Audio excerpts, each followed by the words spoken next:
Hello everyone, welcome back to my channel आपकी वॉइस। मैं हूं प्रतिभा, आपके फिजियोथेरेपिस्ट। तो आज इस वीडियो में हम डिस्कस करेंगे हिप जॉइंट के बारे में, हिप पेन के बारे में।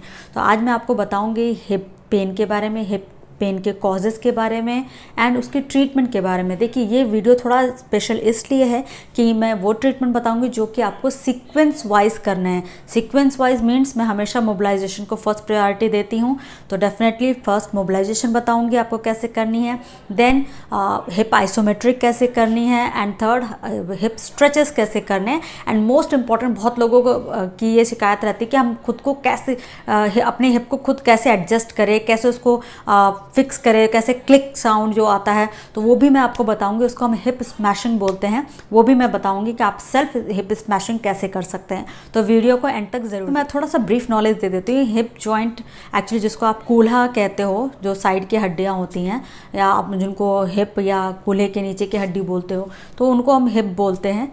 तो क्या होता है कि इसमें बहुत सारे रीजंस की वजह से पेन हो सकता है। सिम्टम्स आपको क्या फील होंगे? आपको ग्रोइन एरिया में पेन फील हो सकता है, बटक्स में पेन फील हो सकता है, इवन थाइज में भी पेन फील हो सकता है। तो उसका कॉजेज़ क्या है? Arthritis, rheumatoid arthritis, bursitis, tendinitis, fracture, strain या स्प्रेन एंड लिबरल टीयर। तो ये सारी चीज़ें आपको असेसमेंट के थ्रू ही पता चलेगा, या कोई आपको इन्वेस्टिगेशन करानी पड़ेगी तो ही उनके थ्रू पता चलेगा एग्जैक्टली आपको क्या प्रॉब्लम है।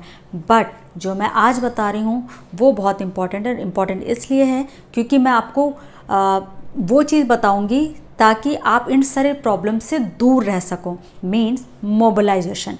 अगर आपकी हिप की मोबिलिटी अच्छी होगी तो ये सारे प्रॉब्लम्स आपको अफेक्ट करने में टाइम लगाएंगे, या हो सकता है अफेक्ट भी ना कर पाएँ। तो अनलेस अगर आपको कोई इंजरी या कोई एक्सीडेंट ना हुआ हो, कोई चोट ना लगी हो, that is a different issue. But अगर आपको अगर नॉर्मल अगर ये सारे कॉजेज़ देखें तो अगर आप अपने हिप की मोबिलिटी अच्छी रखते हैं तो ये सारे प्रॉब्लम्स आपको नहीं आएंगी। तो मैं अपने ट्रीटमेंट पर वो सारी चीज़ें बताऊँगी। तो आप अपने हिप को मोबिलिटी कैसे मेंटेन कर सकते हो, या आप अगर कहीं भी मोबिलिटी कम है तो उसको कैसे आप रिगेन कर सकते हो, वो सारी एक्सरसाइजेज मैं बताऊंगी। तो चलिए शुरू करते हैं। हम इसको हिप मोबिलाइजेशन टेक्निक बोलते हैं। इसमें आपको क्या करना है, आप चाहो तो बैठ के कर सकते हैं, अगर आप कंफर्टेबल हो नहीं हो तो आप लेट के भी कर सकते हैं, बट तरीका दोनों में सेम ही होगा। आपको दोनों नीज को इस तरीके से बेंड करना है और कोशिश करेंगे फीट को थोड़ा सा आउटवर्ड करें, यानी आप सेंटर में रहेंगे, फीट्स को दोनों को आउटवर्ड कर देंगे। अब एक एक करके आपको नीज को इन एंड आउट मूव करना है।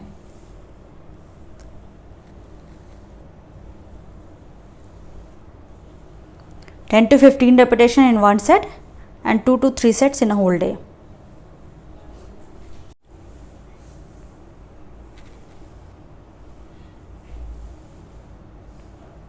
ये थेराबैंड है, मैं इसका लिंक भी मैंने डिस्क्रिप्शन में शेयर कर दिया, आप वहाँ से जा कर के ले सकते हैं।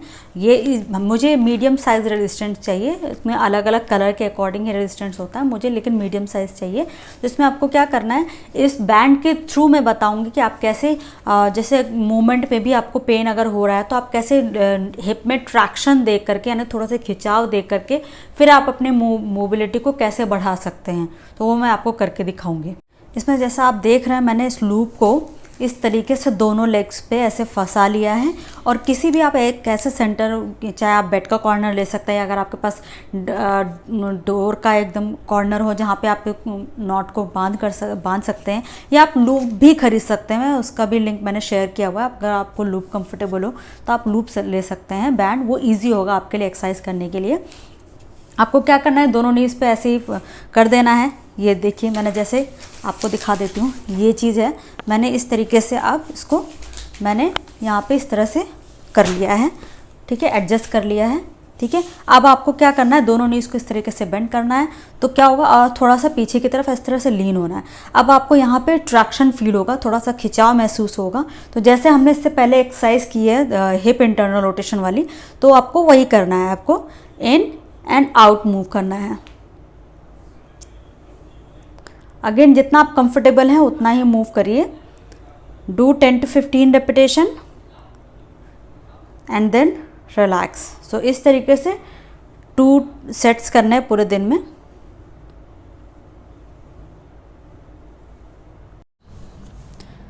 This is the hip isometric exercise. इसमें आपको क्या करना है, आपको ऐसे सीधे लेटना है, ठीक है। Everything should be in one line, like shoulder, hip and knee, feet सारे एक लाइन में होने चाहिए। अब आपको क्या करना है, दोनों नीज को एक एक करके इस तरीके से 90 डिग्री पे हेल्ड करेंगे।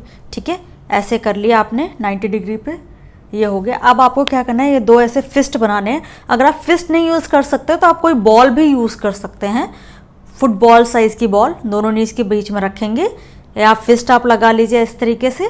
अब आपको क्या करना है, नी से यानी इनर थाई मसल को यूज़ करते हुए अपने फिस्ट को ऐसे प्रेस करना है।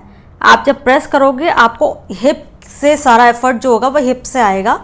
आप इस तरीके से इसे प्रेस करिए, hold it for 5 second and then relax, again hold it for 5 second and then relax. So इस तरीके से आपको 10 to 15 रेपिटेशन करने हैं and then relax. Figure of 4 stretch, इसमें आपको क्या करना है, ऐसे सीधे लेटना है, दोनों नीज को बेंड कर लेंगे, वन लेग इस तरह से बेंड रखेंगे और जिस भी लेग का आपको स्ट्रेच करना है, जिस भी साइड का स्ट्रेच करना है, उस लेग को ऐसे फोल्ड करके आप नीज के ऊपर इस तरीके से रख देंगे। इसको हम फिगर ऑफ 4 इसलिए बोलते हैं क्योंकि ये 4 जैसा बन जाता है। अब आपको बेंडेड लेग को आपको बैक ऑफ द थाई से ऐसे होल्ड करना है और चेस्ट की तरफ पुल करेंगे। जब आप पुल करोगे, जो लेग बेंड है उसमें बहुत अच्छा स्ट्रेच फील होगा। Hold it for 5 second and then relax. So उसी तरीके से दूसरे लेग से भी करेंगे, same way, hold it for 5 second, यहाँ पे स्ट्रेच फील होगा एंड देन रिलैक्स। सो इस तरीके से 5 repetition from each side. Pigeon stretch, इसमें क्या करना है, ये हिप फ्लेक्सर स्ट्रेच है, यानी ये फ्रंट थाई मसल का स्ट्रेच है। तो इसमें आपको क्या करना है, वन लेग को आप अगेन इस तरीके से आप 90 डिग्री पे रख लेंगे। दूसरे लेग में, जिस भी लेग में आपको स्ट्रेच फील करना है, उसको आप पीछे की तरफ इस तरीके से स्ट्रेट कर लेंगे। अगेन आप जितना कंफर्टेबल है सिर्फ उतना ही करेंगे, ओवर पुश नहीं करना है। बस ध्यान क्या रखना है, हमें स्पाइन को स्ट्रेट करने की कोशिश करनी है। स्टार्ट हम यहाँ से करेंगे। अब जैसे जैसे आप कंफर्टेबल होते जाइए वैसे वैसे आप अपने बैक को स्ट्रेट करते जाइए। 5 second hold and then relax. So इस तरीके से आपको 5 to 10 रिपीटेशन करना है एक सेट में, और पूरे दिन में 2 सेट। सेल्फ एडजस्टमेंट कैसे करना है, तो उसको हम हिप स्मैशिंग बोलते हैं। ये 2 पार्ट्स में है। पहला है जो कि हम एक्सटर्नल रोटेशन पे फोकस करेंगे, हिप के एक्सटर्नल रोटेशन पे। सेकंड पार्ट में हिप इंटरनल रोटेशन पे फोकस करेंगे, इसलिए इसको 2 पार्ट में करना होता है। तो चलिए शुरू करते हैं। We call it butterfly smashing. इसमें क्या करना है आपको, इसमें आपको ऐसे सीधे लेटना है, ठीक है। अब आपको क्या करना है, दोनों नीज को आप करना है इस तरीके से, एंड दोनों फीट्स को ऐसे ज्वाइंट कर लेंगे। इट्स लाइक कि आप पैरों से नमस्ते कर रहे हो, ठीक है। अब फिर अपनी तरफ लेके आएंगे। अब क्या करना है, फीट्स को आपको फ्लोर पे रख देना है इस तरह का, धीरे धीरे इस तरीके से यहाँ पे ऐसे करेंगे, एंड फिर नीज को अप एंड डाउन इस तरीके से मूव करेंगे। मूव करने में ये ध्यान रखना है, आप लेग्स को एकदम फ्री छोड़ देंगे। ग्रेविटी को अपना काम करने दीजिए, उसको अपनी तरफ खींचने दीजिए। बस ये ध्यान रखना है, कमर यूं उठनी नहीं चाहिए, कमर रिलैक्स रहेगी। आप चाहो तो आप पिलो का यूज़ कर सकते हैं ताकि आपकी नेक रिलैक्स रहे। Let them out, hold it for 10 or 20 second and then come on centre. हमेशा मैंने पहले भी बोला था, पहले नी अप करेंगे इस तरीके से, देन फीट को down and then start moving out, ठीक है। हो सकता है कभी कभी क्या होता है, फर्स्ट रेपिटेशन में ही आपको क्लिक साउंड आ जाए, या नहीं भी, अगर ज़रूरी नहीं है साउंड आए, नहीं भी साउंड आता है तो भी अगर हिप एडजस्टमेंट होना होता है तो उसमें हो जाता है। This is the first part, ये फर्स्ट पार्ट है। आप इस तरह से आउट करेंगे, hold it for 10 or 20 second and then come on centre. So इस तरीके से आपको वैंगिंग करनी है बाहर की तरफ। इसको हम लेट करके, आप बटरफ्लाई एक्सरसाइज ही समझ सकते हो इसको। तो इस तरीके से आपको एटलीस्ट 3 to 4 रेपिटेशन करने एक सेट में, और कोशिश करेंगे 2 सेट अगर पूरे दिन में कर सकते हैं तो अच्छा है। This is the second part of smashing. इस पहले पार्ट में हमने एक्सटर्नल रोटेशन पे फोकस किया था, इसमें हम इंटरनल रोटेशन पे फोकस करेंगे।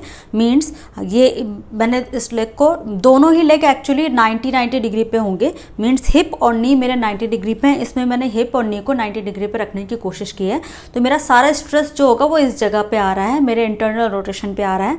तो अभी आपको क्या करना है, अगर आप कंफर्टेबल नहीं है तो आप इस तरीके से भी लीन हो सकते हैं ताकि इसको थोड़ा रिलैक्स रखें।